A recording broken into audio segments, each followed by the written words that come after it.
Here are 15 times Meghan Markle was caught lying on live TV without a hint of shame or remorse.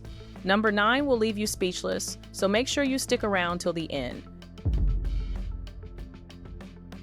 In an attempt to make her royal love story sound like a fairy tale, Meghan decided to claim that she and Harry secretly got married before their official royal wedding. 3 days before our wedding, we got married. According to her, the Archbishop of Canterbury joined them in their garden for a private ceremony. When Meghan Markle and Prince Harry tied the knot at Windsor Castle in 2018, they'd already exchanged vows. In their CBS interview with Oprah Winfrey, the Duke and Duchess of Sussex revealed that they officially tied the knot at home days before the royal wedding. Meghan told Oprah that they reached out to the Archbishop of Canterbury, who officiated their televised ceremony, to make things official a little earlier. But that story quickly fell apart when the official wedding certificate showed their marriage took place in May 2018, not before. The Archbishop himself came forward and said such a ceremony would have been illegal. So where did Meghan get this story from, and why did she think anyone would believe it? That's just the beginning. Let's move on. During the Oprah interview, Meghan claimed her passport was taken away by the royals, making it sound like she was trapped and couldn't travel. You will recall in that interview with Oprah that Meghan Markle basically said that she'd been trapped and had been invisible for 2 months and didn't go anywhere. And more importantly, one document which belonged to her, her personal passport, had been taken away. But the receipts say otherwise. During that same period, she went on 13 trips, joint vacations to Ibiza, Amsterdam, and even solo trips to New York and Toronto. Meghan claimed she never went anywhere and didn't have a passport. We all now know her itinerary and the fact that she did travel around in that particular period where she claimed she was trapped. So somebody, somewhere along the line, is lying. How exactly do you travel the world without a passport? Maybe she thought immigration just waved her through because she was royal? In another emotional appeal, Meghan said the royal family ignored her when she sought help for suicidal thoughts and that she had to turn to the HR department instead. But this doesn't quite add up. Harry himself sought therapy and got help, and Meghan had access to Diana's confidant, Julia Samuel, as well as her own therapist. Reports show she did receive support, but twisting that narrative made the royals look heartless. Loads of doctors wandering around who would be there to help.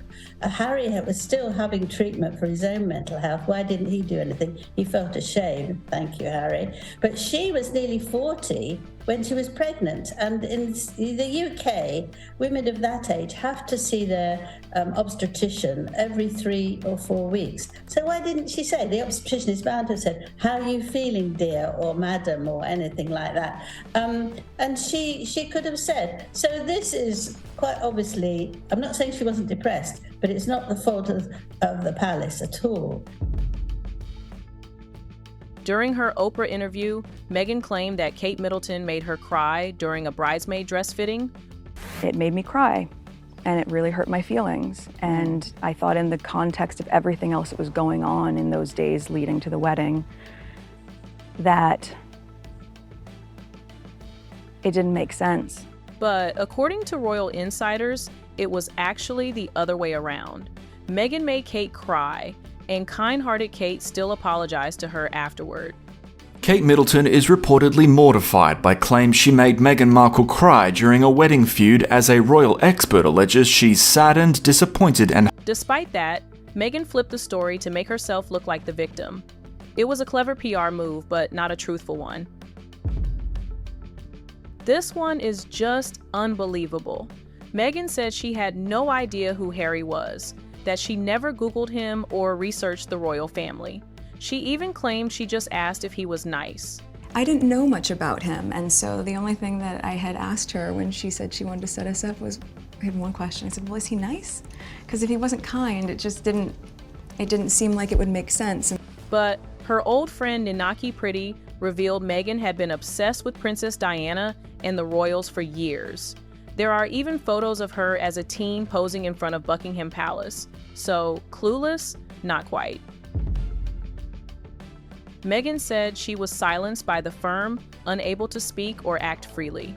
I don't know how they could expect that after all of this time, we would still just be silent if there is an active role that the firm is playing in perpetuating falsehoods. Yet somehow, she managed to guest edit British Vogue, complete 73 official appearances, and sit for interviews with the BBC and ITV. She even traveled on royal assignments with the Queen. Silenced? Looks more like spotlighted to me.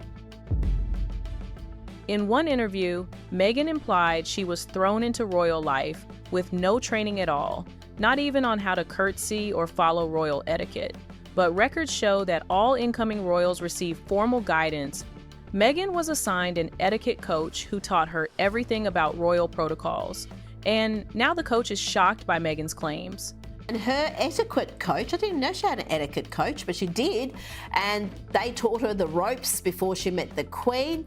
Well, they're not too happy because he points out that she squandered a great opportunity to be part of the royal family, cost Harry his opportunity to really serve in the family, but also he taught her all those things that she claimed to be ignorant of.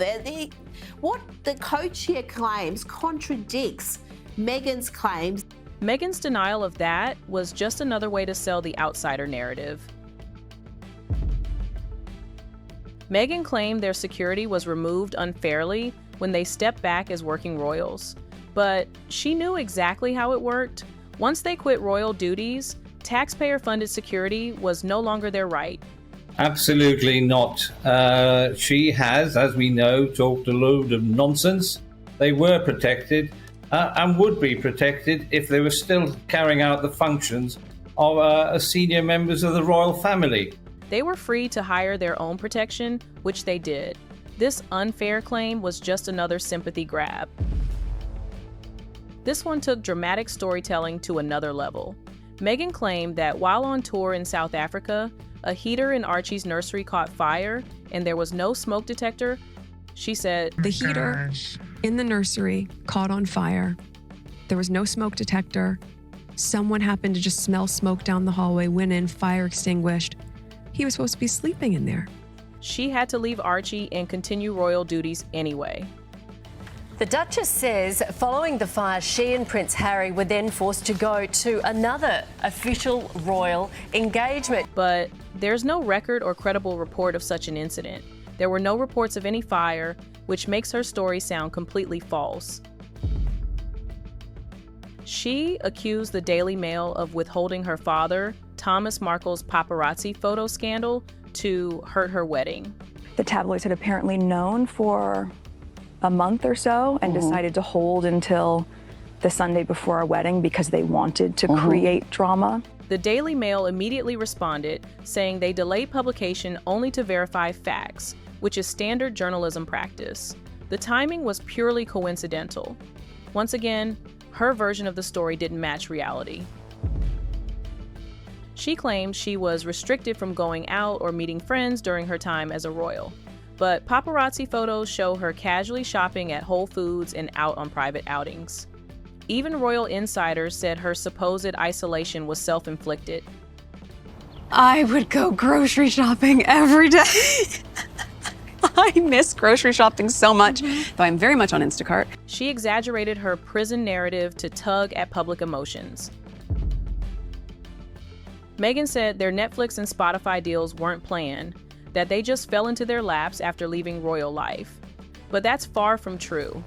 Reports show Harry and Meghan had been in talks with media companies like Quibi and Netflix as early as 2019, long before their official exit. They even filed for Sussex royal trademarks that same year. Those deals were anything but spontaneous. She once complained that royal protocol forced her to wear nude pantyhose that didn't match her skin tone, suggesting exclusion. I had to wear nude pantyhose all the time. Let's be honest, that was not very myself. I hadn't seen pantyhose since movies in the 80s when they came in the little egg. That felt a little bit inauthentic, but that's a silly example. But it is an example of when you're able to dress the way you want to dress. But later, she promoted similar shades in her own brand. It turns out the same exclusive tones she criticized were available in her own product line. That's hypocrisy in designer heels. During the Oprah interview, Meghan claimed that the royals refused to make Archie a prince because they were worried about how dark his skin might be. In those months when I was pregnant, so we had in tandem the conversation of he won't be given security, he's not going to be given a title, and also concerns and conversations about how dark his skin might be when he's born. That's a lie. It was not because of his color, it was because of the rules. Archie simply wasn't eligible for that title at the time. His grandfather, Prince Charles, hadn't yet become king, and under the 1917 letters patent, only the monarch's male line grandchildren automatically become prince or princess. So when Charles eventually took the throne, Archie got his title not because anyone changed their minds, but because that's how the rulebook works. In another interview, Meghan insisted she and Harry never planned to leave the UK permanently, that it was a spontaneous decision driven by media pressure.